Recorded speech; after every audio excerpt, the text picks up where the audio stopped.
As a student एक most common problem कि घंटों घंटों लेसन पढ़ने के बाद भी लेसन याद नहीं रहता। उसको अगर हम रिकॉल करना चाहें कुछ टाइम के बाद तो वो रिकॉल नहीं होता। वो दोबारा हमारे माइंड में उस तरह से फिट नहीं आता जिस तरह के हमने कुछ देर पहले उसको पढ़ा था। तो इसके पीछे कौन सी वजूहत हैं?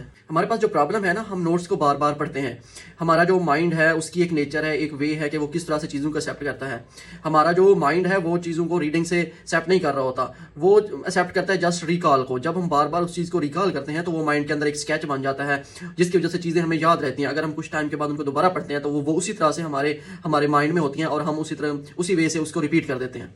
एक मेथड जो कि 2x मोर इफेक्टिव है, जस्ट उसको जिस तरह हम रीड कर रहे होते हैं। सबसे पहले आप एक टॉपिक है आपके पास, उसको रीड करें, उसके बाद उसको लाउडली रिपीट करें। अगर आप कहीं पे स्टक होते हैं तो उसको वहीं पे रोक दें और दोबारा से उसको रिपीट करें। जब इसको बार बार रिपीट करते हैं तो रिपीट करने से एक आपका माइंड उस चीज़ को एक्सेप्ट कर लेता है जिसकी वजह से वो चीज़ भूलती नहीं है। अगर आपको लेसन या कुछ चीज़ें आपको याद नहीं हो रही तो आप इस चीज़ की टेंशन नहीं लेनी कि आपको मेमोरी लॉस है या कुछ इस तरह की बीमारी है कि आपको चीज़ें याद नहीं होती। एज अ स्टूडेंट मेरे साथ भी यही प्रॉब्लम है। तो इसलिए आप इस मेथड को फॉलो करें और तो आप अपने लेसन्स को, चीज़ों को, सब चीज़ों को याद रख सकेंगे।